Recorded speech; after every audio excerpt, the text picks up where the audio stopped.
Hi everybody, Leslie here. I'm back off my holidays and the first card that I'm going to share with you since I've come back is this one, and I made this on a live stream this afternoon, which is the 1st of September, and unfortunately the live stream actually cut me off before I've managed to finish it. So apologies to those people that were watching it. I've left the live stream, it's underneath the live streams on my channel, so you can still see it and go and watch everything in its entirety, but be warned, towards the last half of it, it does start to buffer in places, so the audio jumps around even on the full live version. So I've done an edited version and we're going to make this card. This is a 5x7 inch card, and obviously using one of the lovely Gorjuss Girl stamps, which I love and I've got loads of. And it's a variation really just on what I've made on my previous videos. And this is on craft card, and it's a 5x7 inch. So I show you how you can adapt all the sizes that I used on my first sliding puzzle card video to different sizes. And I also show you, I don't know if you can see in there, that's not foam tape and it's not card. I show you how to make your own foam strips from double-sided sticky tape and this magical stuff, this stuff that's just the kids' craft foam tape. So yeah, I'm going to show you how to do this start to finish. I've tried to edit it best I can with the buffering and not make it too long so that you can watch it. But yeah, this is a full version of this card, 5x7, like the ones that I did a couple of weeks ago. All these pieces slide out. This one's not got a frame. We've gone full edge to edge. So yeah, you can see how you can make a bigger card, make a puzzle. I didn't put a greeting on this one, but you could have. So yeah, let's jump in and yeah, like, subscribe, all that kind of stuff if you've been enjoying my content. So yeah, hopefully you'll enjoy the live stream that I did of this one too. I'm going to use this stamp set, and I've already stamped and coloured it, and I've got a confession to make. I stamped and coloured this image, it must be 4 or 5 years ago. I think I did it when Kathy Rakusen was doing one of her colouring challenges. So this image has been sitting in my bits box for years. So I went through my bits box and pulled out some things, and I thought I'd do a bigger card today. So as you can see, this stamp it's as big as my hand. I don't have the biggest hands. So because it's a big stamp, I thought, well, let's do a big card. And the sliding puzzle cards that I made before I went off on my holidays fortnight ago, it's 2 weeks ago today, were all 4x4 inches or 10 centimetre squares. So this stamp is about 6 inches tall. It's not that wide, it's only about 2.5 inches wide, something like that. But I thought I'd put it on a 5x7 card. So this is one of the Santoro Gorjuss Girls. I think she's called Piracy. So that's the stamp set. And she's already coloured in, and she was stamped and coloured with, I think I'd coloured it with Pro markers and maybe first edition, which is the Dovecraft markers as well. So I thought I would go from scratch onto a 5x7 card, and I thought I'd put her on craft because her hair's brown. It just looks sort of nice. So this was the one that I did in my first video on sliding puzzle cards that didn't have a frame, and I thought I'd do the full 5x7 and not have a frame on her. And I just went through my scraps, pulled out. So this is a 5x7 card that that I cut something out of, but it didn't cut out properly. So it ended up in my scraps. So I'm just going to use the back of the 5x7 card as a base to stick everything to. I'm going to need lots of strips that are 5 inches wide this time. And I thought, rather than doing them out of white, I've got all my scraps that are craft. And if you've ever used craft cards, you know that they're never all quite the same colour from different brands. So this is everything that's ended up in my craft scraps over the years, all different shapes and sizes. So if my puzzle is being portrayed this way, I need lots of 5-inch wide strips. And of course I've got plenty of those. So I'm just going to use some of these scraps and cut enough pieces. So my measurements for when I was doing inches, I've got my piece of paper to remind me, where I need the pieces going this way to put the pieces on need to be 1/2 inch wide, and on the bases I need them 3/4 of an inch wide. So I need lots of 1/2 inch by 5 inch and lots of 3/4 inch by 5 inch strips. So I'm going to sit and cut those.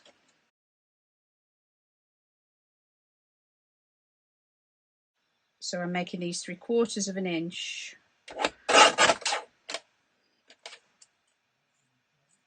by 5 inches at the moment. And I'll show you what. And these are the ones that are going to end up stuck to my card.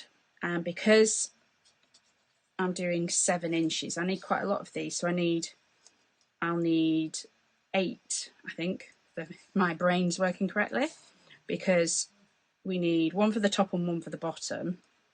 And these are going to end up with the foam tape underneath them to make the channels.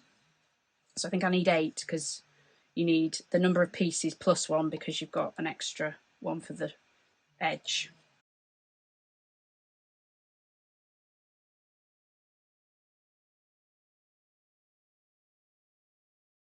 These ones are all going to be 1/2 inch, and these are the ones that are going to end up on the back of our puzzle pieces.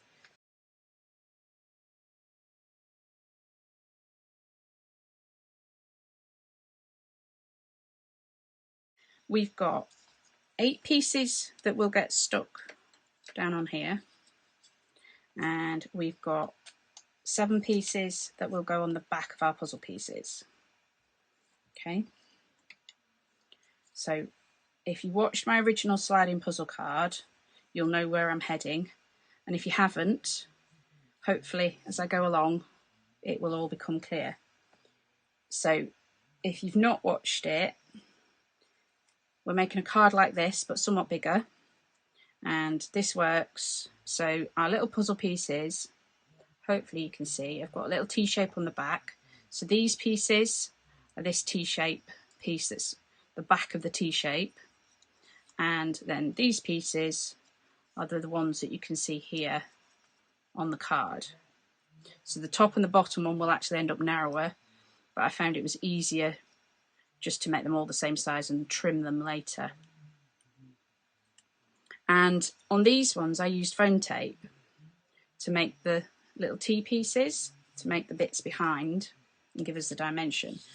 I talked in my original video about using funky foam or craft foam. This is just the stuff that they sell for kids to cut out. It's really easy to cut, and I said one way to do it was to make your own sticky foam tape. And I thought, well, we're using craft card, I'm going to pull out some of my brown and make my own.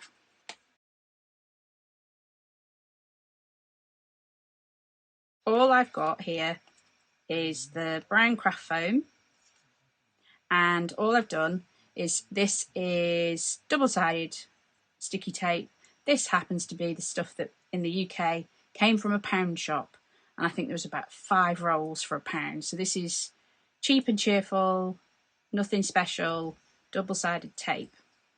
So I'm just sticking it on both sides and just going to cut my own strips from this. So again, these are going to need to be 5 inches, but I'm just going to leave them the full width of the that I've got here, because I checked it's more than 5 inches. It's about 5 3/4 inches. It's just a off cut, and I'm going to need 8 plus 7, so I'm going to need 15. The ones that I used were this thickness on my original samples, which it's 5mm wide, which is what, it's about 3/16 of an inch. So I'm going to probably, just for ease, make these 1/4 of an inch wide, because then I can just slide it on my trimmer. So I'm just going to go and start there and make it probably just a smidge under 1/4 of an inch. And you'll see, even with the sticky tape on both sides, if I made that a bit wide, maybe I can go a bit narrower. Even with the sticky tape on both sides, it still cut through that without any issues. So it's a way, if you don't have your own foam tape, just to make your own. And I'm going to make them a little bit narrower than that first one. So if I hold the foam tape that I want the width of at the bottom, because the measurements obviously on a guillotine don't go far enough for me, I'm holding my foam tape at the bottom, yeah, hopefully you can just see that, and holding it to the right width. So that way I can get them to the width I want.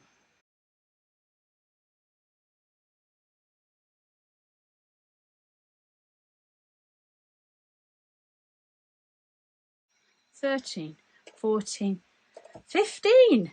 Who knew? I got exactly the right number. So there you go. That's a way, if you've not got nice foam tape on a roll, you can, if you've got any sort of double-sided tape, funky foam, make your own strips. I'm going to use this as my base piece to stick everything to.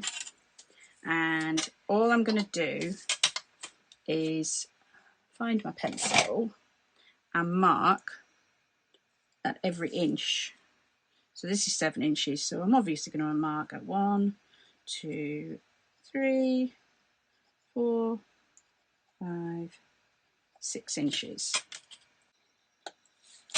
So I'm just going to draw a line across. So this is my guide for where to put my bottom pieces. So what's going to happen is these ones are going to get stuck here. So we need to put, and any of these, I'm going to pick the most even ones because I've got this fat one and I know there's a skinny one somewhere. So I'm going to pick the most even ones to use for my puzzle pieces. So I need 7 that look about the same width because my cutting wasn't perfect, and it's more important for the spacing of the ones on your top layer that they all look about the same width. They don't need to be dead on, but it's more important for those than it is for the ones that we're going to stick down here. So I'm just going to pull the backing off one side of these, and I need one at the bottom,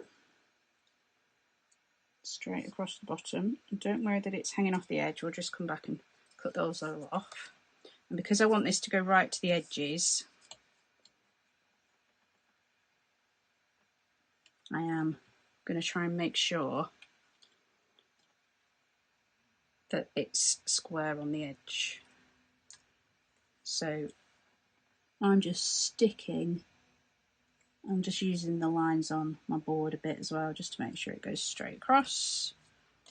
So I'm just sticking it so that it lands in the middle of that line that we made.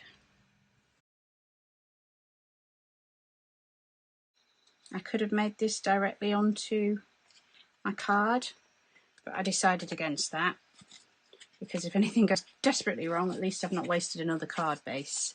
So I'm just going to flip it over and trim off all these extra little pieces. Then these pieces then get stuck on here. Okay, but we don't want to do that yet. We've got all that ready. What we now want to do is make our what I'm going to call my back of my tea pieces. So these are the ones that are going to end up with our puzzle pieces stuck on the top of them. Okay, so I'm just eyeballing it. I'm just sticking my foam tape down the centre. I'm just trying to get it as straight as possible down the centre of my piece, and then I'll come back and cut them all off. But we're going to stick that, they're going to end up sat in here, so this is what our pieces will slide in and out on. And you've got plenty of wiggle room.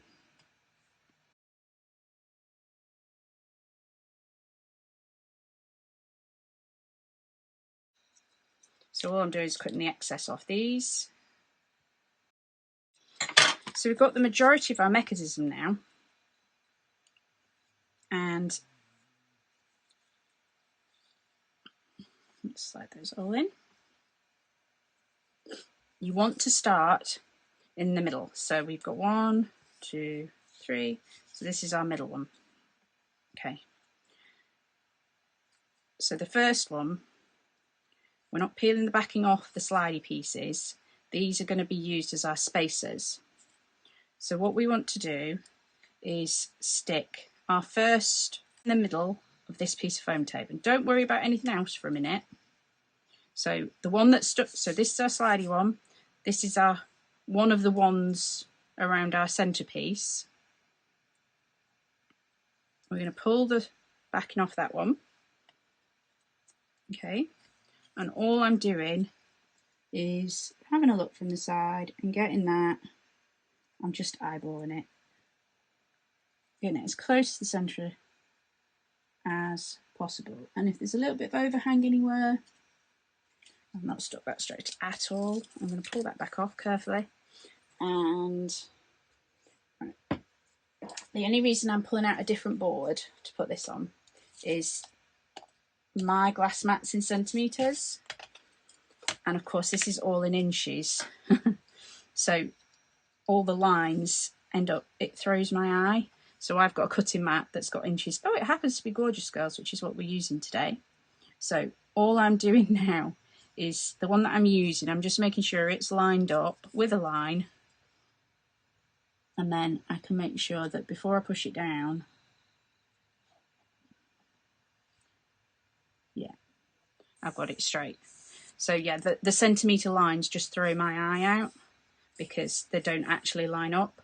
Whereas if you're working in inches, it's useful to use an inches board. So now we've got our slidey piece, and I'm using that as a spacer. So I've started in the middle, and then I can work either upwards or downwards. What you want to do is sandwich your piece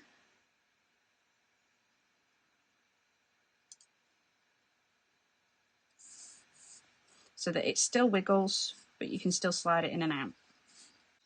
So work your way up, get your slidey piece, hold it in, and if you drop it on, it should still slide in and out. Okay, that one's probably a little bit tight, but I don't know if I can get it off again. Yeah, this is forgiving enough foam tape that I can get it back off again. I just made that a bit too tight then. So when we get to the bottom, our piece will actually probably be about right. It will have a bit of overhang, but this is where I said it's far easier just to trim off the overhang. So there we go. So we've now got our bits that will slide in and out. Okay, and I'm just going to turn it over and repeat going the other way. Go. So we've got all of our bits now. Everything's slide in and out, no problems. And so now what I would do is slide these out all out, probably just for a minute, flip it over, and then just trim off anything that's hanging over. So I made sure that the piece I'm using as a back panel is 5x7, the same as my card blank. Okay, so that's the basis for our sliding puzzle card. Pulled out my stash, this stencil, which is I think I've got sticking spray on the back of this, which is why it's sticking to its backing sheet. So this is one from Craft Sensations, which in the UK you can get in the range, and it's just a cloud stencil. So I've just got a fresh piece of craft card because I'm sticking with the craft card and I'm going to stick it to craft cards. So this is what we're making our puzzle pieces out of. And I'm going to have to mark this because my cutter doesn't go up to 7 inches. Let's double check that's actually going to fit on my panel. Yeah, there we go. So this is going to end up on the top of here. Okay. So we need to decorate this however we're doing it. And as I was saying, I'm just going to do some inking and get some clouds on here. And yeah, this has already got, I think it's the Crafter's Companion stick and spray that it's got on the back of it. And I'm just using a white pigment ink.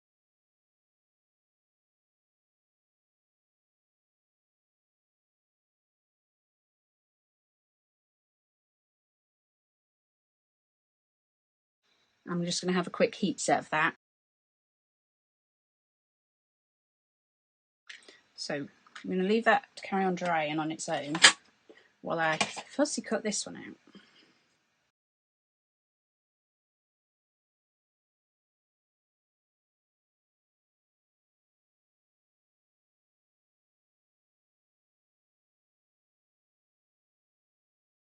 I am just going to cut out this landlock piece. So this isn't a landlock piece, that's her arm. It is coloured. Don't know if that shows up well on camera, but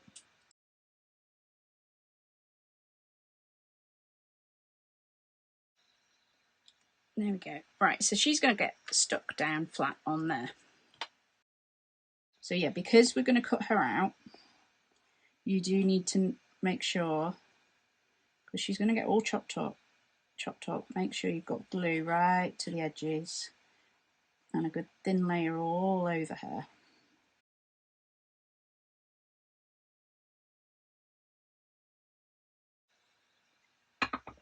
Right, sorry, finished my coffee now.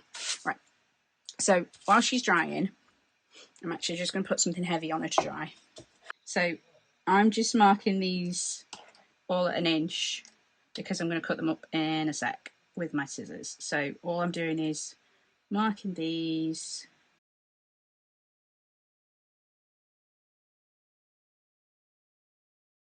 All I'm doing is cutting these up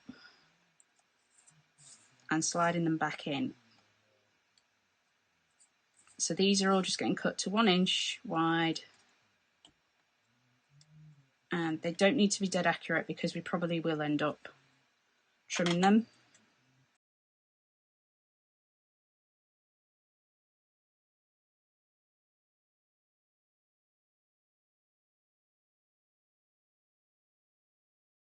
And I did debate whether to put a greeting on this, and I thought, I'm just going to leave her as she is. And I could always add, you know, a little greeting.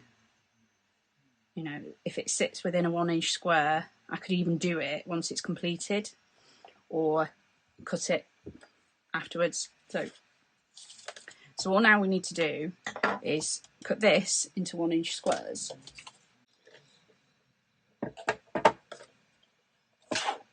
And I think we're going to go this way first.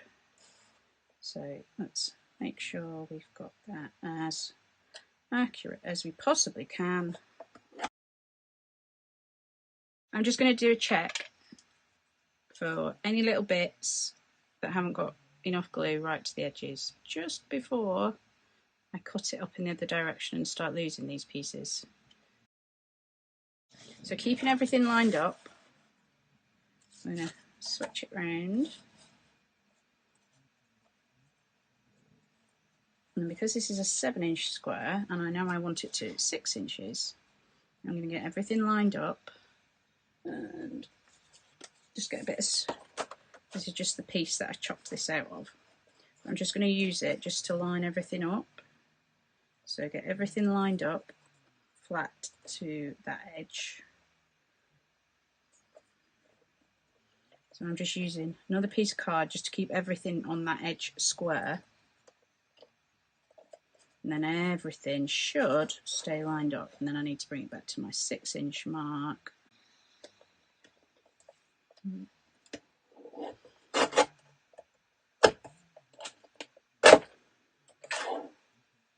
Let's try and keep my pieces in order.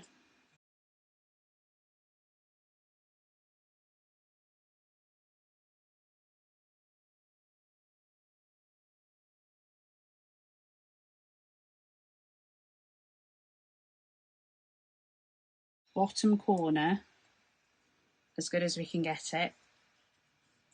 So I'm picking the bottom corner. I've taken the tape just off my first and just keep going along, getting everything as tight and square. And it doesn't matter at this point if your puzzle pieces are slightly overlapping. We're going to come back and trim them all, because for some reason this always happens. Even though I've trimmed them and everything's an inch square, I always seem to end up with a bit sticking out by the time I get to the end of my row. And I don't know why that is. There's no logical reason why that would be, but it's what happens. So, and it's happened every time I've made them. Give everything a haircut at the end.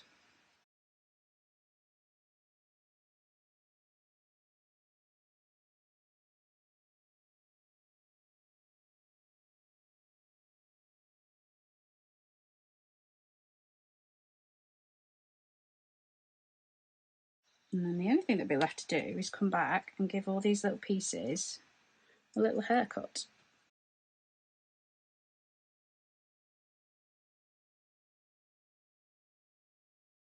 So my live stream decided to cut out, so I thought I would show you the finished card that I made on my live stream, because I didn't get to say goodbye or anything else to anybody.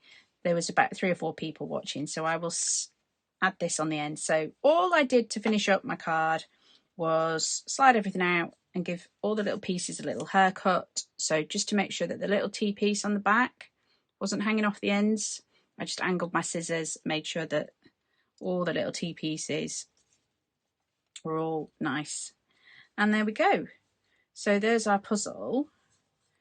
All the pieces sit nice and flat. Everything slides in and out. And all I need to do really now, put my rubbish bin out of the way so you can't see it.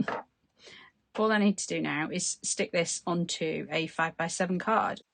So here we go. This is what I said about craft cards. So this is one brand of craft card and this is another brand. So like this is really orange in comparison. So it all depends what brand of craft card you've got. But it doesn't really matter because I've done it so that it covers the whole front of the card. So yeah, all I'm going to do is stick that onto a side opening so that the pieces won't fall off. It could be a tent fold, but I haven't got any. Obviously, to make a tent fold, it would have to be 14 inches, and I haven't got anything that's 14 inches. So it'll have to be a side fold because I haven't got any of those cards. When I want to stick something into a corner, is get something like my Misty that's got an edge to it, that's got a corner. And because there's a lot of dimension, I'm going to pull the mat out.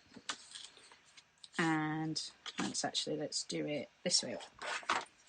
Oh, my daughter's been using my Misty and left it dirty. I don't leave it dirty. She was making her uncle's birthday card. So pop that into that corner. And then when we glue it, we can slide it in there and make sure it's tight into that corner. So get that pushed back into that corner. Get my top panel. Get it pushed into that corner. And then hopefully everything will line up nicely. I'll lift this up in a second. And like I say, I could have stuck everything straight onto the panel, onto the card, but I think it's easier and you're less worried about wasting things if you do it. And the piece that's in between, like I say, was actually in my scraps box, so I've not wasted anything that wasn't already in my scraps anyway. It was back off a card that had messed up on. It could have had stamping on one side of it and had been a messed up piece. So yeah, there she is. She's going to stand up nicely as a card. Now everything stays in place when she's stood up. Yeah, I'm really happy with that. Like I say, I've not put a greeting on. At this point, now it's all cut up and all stuck down, if you wanted to put anything dimensional on it, so if you wanted, like you could have added glossy accents to her eyes, you could add, you know, glitter or anything you want onto your image, you could even now it's all cut up and doesn't need to go back through a trimmer, I could add like 3D stars or something in the background that had a bit of dimension to them, so gems, anything like that, you can add, once it's all cut up, a little bit more dimension, you know, because obviously you couldn't put it through a trimmer if you'd added anything like that. But yeah, you can add anything you want back onto the top now. So yeah, that was a 5x7 inch. So all my original ones were either 4 inches square, which is roughly 10 centimeters square. So these were all my original ones that I made in my first video a couple of weeks ago. So yeah, you can adapt all of the sizes and everything really simply onto a 5x7 card. And obviously you could have greetings. Same rules apply as long as it's flat enough at this point that you can cut through your panel anything you want. So you can ink, you can stamp, you can colour, you can use pattern papers, you can use die cuts, or in this case I fussy cut this one out. So you can put whatever you want on as long as you can cut through it to this point, and then you could come back and put more dimensional pieces back on there if you want to. So yeah, hope you enjoyed that live stream. Sorry it completely cut me off, stopped streaming me. I think it was YouTube that decided to stop streaming. And yeah, hope you enjoyed that. And thanks for watching. Bye.